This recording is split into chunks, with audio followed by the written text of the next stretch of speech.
Hello everyone, I hope you people are fine. आज हम discuss करेंगे cold war, bipolarity versus today's multipolar world. जो global structure है वो हमेशा ट्रांसफॉर्मेशन में रहता है, स्पेशली जब हमने देखा कोल्ड वार एरा जो 1947 से लेकर 1991 तक का पीरियड था, उससे लेकर आज तक। कोल्ड वार के दौरान जो दुनिया थी वो बाइपोलर थी। इसका मतलब ये कि दो सुपर पावर्स डोमिनेट कर रही थी। एक था यूनाइटेड स्टेट्स ऑफ अमेरिका और दूसरी जो सुपर पावर थी वो थी सोवियत यूनियन। आज क्या है कि जो दुनिया है वो मूव कर रही है टुवर्ड अ मल्टीपोलर वर्ल्ड। मल्टीपोलैरिटी एग्जिस्टेंस में आ रही है। बहुत सारी मेजर पावर्स हैं जो शेप कर रही है इंटरनेशनल पॉलिटिक्स को। इस बारे में हेनरी किसिंजर 1994 में पावर शिफ्ट के बारे में लिखते हैं, the world is in transition, the international order is no longer what it was and not yet what it will be. Cold war जो थी वो हमारे पास क्या था, एक बाइपोलैरिटी का इरा था 1947 से लेकर 1991 तक। बाइपोलैरिटी का मतलब क्या है कि इंटरनेशनल सिस्टम जो है वो डोमिनेट कर रहा है दो बड़ी सुपर पावर से। हर एक के पास अपना स्फीयर ऑफ इन्फ्लुएंस है। अब हम देखते हैं बाइपोलैरिटी जो होती है उसके की फीचर्स क्या है। सबसे पहला की फीचर ये था बाइपोलैरिटी का कोल्ड वार में कि एक तो यूएसए वर्सेस यूएसएसआर की राइवलरी थी। इसका मतलब ये कि यूएसए में कैपिटलिज्म सिस्टम था और यूएसएसआर में कम्युनिज्म सिस्टम था। सेकेंडली जो इसका की फीचर ये है मिलिट्री अलायंसेस। मिलिट्री अलायंसेस कैसे, जो नेटो था वो 1994 में बना और उसको यूएस से लीड कर रहा था। ये डिफेंड करता था पूरे जो वेस्टर्न यूरोप है उसको।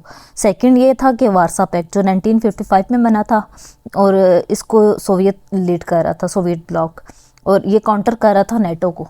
तीसरा की फीचर ये है कि न्यूक्लियर आर्म रेस थी।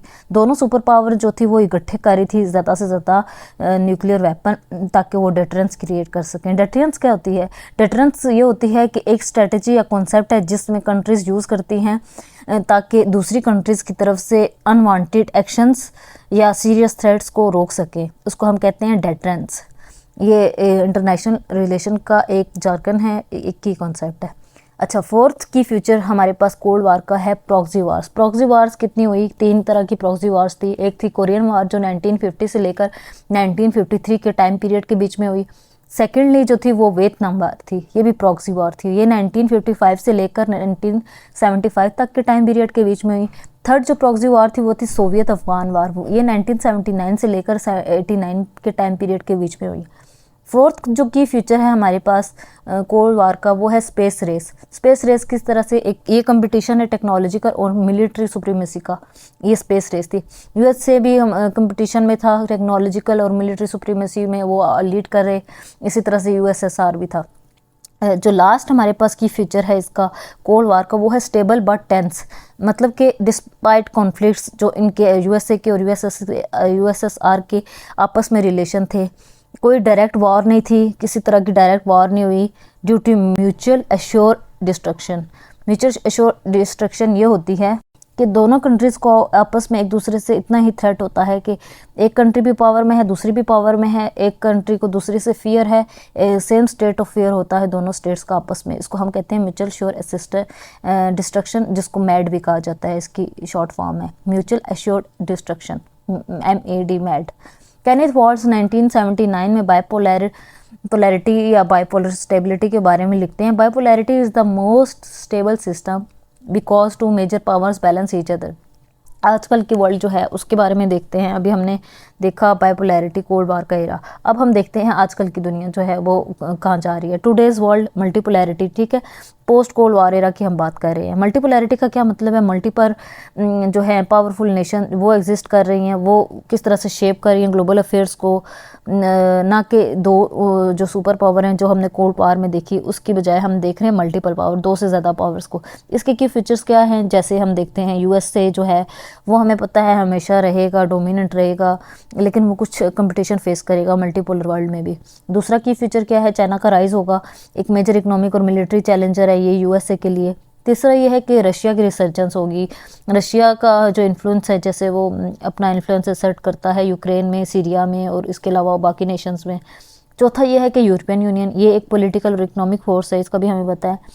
फिफ्थ ये कि इंडिया, जापान और रीजनल पावर्स जो हैं बाकी जितनी भी हैं वो मर्ज कर रही हैं as an independent actors.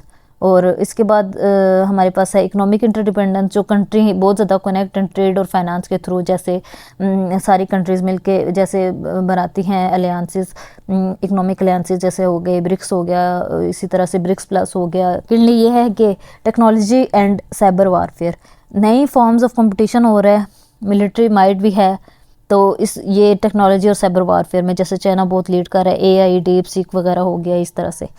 Farid Zakaria 2008 में मल्टीपोलैरिटी के बारे में लिखते हैं, जैसे कि हमने पहले भी पढ़ा था अपने लास्ट लेक्चर में। उन्होंने उनकी ये बहुत फेमस स्टेटमेंट है, we are moving from an American led world to a post American world. की फीचर क्या है cold war versus today about के हम कंपैरिजन करके देखते हैं। फीचर सबसे पहले देखते हैं कि मेन पावर कौन कौन सी थी। कोल्ड वॉर में हमें पता है बाइपोलर सिस्टम था, वहाँ पे जो मेजर पावर थी या मेन पावर थी वो USA वर्सेस USSR थी। आजकल की दुनिया में मल्टीपोलर है, इसमें जो है हमारे पास मेन पावर्स वो कौन कौन सी हैं, USA हो गया, China, Russia, European union, India और बाकी कुछ। सेकंड फीचर ये है आइडियोलॉजिकल डिवाइड। कोल्ड वॉर में कैसे था, बाइपोलर वर्ल्ड थी, उसमें आइडियोलॉजिकल डिवाइड कैसे था, कैपिटलिज्म वर्सेस कम्युनिज्म थी। आजकल की दुनिया में जो टुडे वर्ल्ड है वो मल्टीपोलर है, इसमें आइडियोलॉजिकल डिवाइड, इसमें देखें डेमोक्रेसी है वर्सेस अथॉरिटेरियनिज्म, लेकिन बहुत ज़्यादा कॉम्प्लेक्स है। थर्ड फीचर ये है मिलिट्री अलायंसेस। कोल्ड वॉर में कैसे मिलिट्री अलायंसेस थे, नेटो था वर्सेस वार्सा पैक्ट।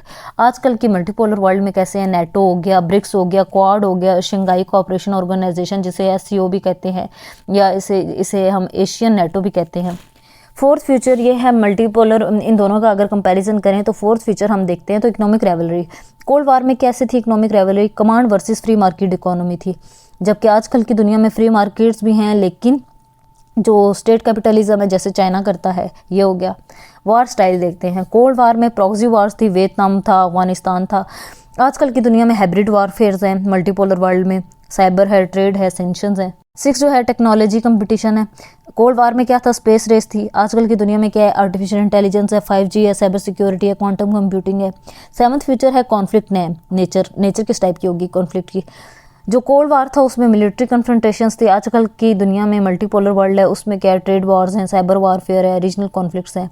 और मल्टीपोलैरिटी के बारे में ये भी लिखा जाता है, world is now too complex to be control by a single power और ए सिंपल राइवलरी। चैलेंजेस क्या है मल्टीपोलर वर्ल्ड के, सबसे पहला चैलेंज है अनप्रिडिक्टेबिलिटी, कोई प्रिडिक्टेबिलिटी नहीं है हमारे पास। कोल्ड वार में क्या था, दुनिया जो थी बहुत ज़्यादा प्रिडिक्टेबल थी क्योंकि सिर्फ 2 डोमिनेंट पावर थी। आजकल क्या हो रहा है, मल्टीपल एक्टर हैं जो शिफ्ट क्रिएट कर रहे हैं, अलायंसेस बना रहे हैं और बहुत सारी अनसर्टेनिटीज़ हैं। दूसरा चैलेंज क्या है मल्टीपोलर वर्ल्ड में, न्यू पावर स्ट्रगल्स हैं। US चाइना की राइवलरी है तो उसमें ट्रेड वॉर थी, मिलिट्री इंटेंशन है हमारे पास साउथ चाइना सी में। दूसरा ये है कि न्यू पावर स्ट्रगल में रशिया की एग्रेशन है, यूक्रेन वॉर है, इन्वॉल्वमेंट इन सीरिया है, साइबर वारफेयर है। थर्ड ये है कि यूरोप का रोल, यूरोपियन यूनियन नेविगेट कर रही है USA के बीच में और रशिया और चाइना के बीच में। जो थर्ड चैलेंज है वो हमारे पास मल्टीपोलर वर्ल्ड का वो है न्यू सिक्योरिटी थ्रेड। एक तो साइबर सिक्योरिटी है, फिर टेररिज्म है, एक उसके बाद क्लाइमेट चेंज है, पेंडेमिक्स हैं और आर्टिफिशियल इंटेलिजेंस है। सारे जो है ना हमारे पास नए सिक्योरिटी थ्रेड्स हैं। जोसेफ नाई 2021 में पावर चेंजेस के बारे में लिखते हैं, the future will be shaped not just by great powers but also by networks and technology. Finally हम ये कह सकते हैं कि कौन सा सिस्टम जो है वो ज़्यादा स्टेबल है, कोल्ड वार की बाइपोलैरिटी या आज का मल्टीपोलर सिस्टम। कोल्ड वार की बाइपोलैरिटी देखते हैं कैसे, अगर सही है तो कैसे सही है। सही ऐसे है कि बहुत ज़्यादा स्ट्रक्चर प्रिडिक्टेबल है लेकिन रिस्क भी है ग्लोबल न्यूक्लियर वार का। और हम फिर देखते हैं अगर स्टेबल नहीं है कोल्ड वार बाइपोलैरिटी तो वो कैसे, वो ऐसे कि जो वर्ल्ड है वो रिजिड कैंप्स में डिवाइड होगी और कॉपरेशन को बहुत लिमिट कर रहे हैं। अब देखते हैं आजकल की जो मल्टीपोलैरिटी है वो कैसे स्टेबल है। वो इस तरह से स्टेबल है कि ये इनकरेज करती है इकोनॉमिक कॉपरेशन को, लेकिन उसके साथ साथ ये अनसर्टेनिटी भी पैदा करती है। ये इस तरह से स्टेबल है। अगर अनस्टेबल है आजकल की मल्टीपोलैरिटी तो वो अनस्टेबल कैसे है, अनस्टेबल इस तरह से है कि जो क्लियर पावर बैलेंस है ना उसका लीकेज है, मतलब lack of clear power balance जो कॉन्फ्लिक्ट्स को, रीजनल कॉन्फ्लिक्ट्स को लीड करता है। हेनरी किसिंजर 2014 में मल्टीपोलैरिटी रिस्क के बारे में कहते हैं, multipolarity without order is the chaos. तो ये तो हमारा आज का लेक्चर, हमने कंपैरिजन देखा कोल्ड वार का versus today multipolar world order, या हम इसको कैसे सकते हैं bipolarity versus multipolarity. Next video में हम देखेंगे इंटरनेशनल एंड रीजनल ऑर्गेनाइजेशंस जिसमें लीग ऑफ नेशंस आ जाएगी। यूनाइटेड नेशंस आ जाएगी, रीजनल ऑर्गेनाइजेशंस आ जाएंगी।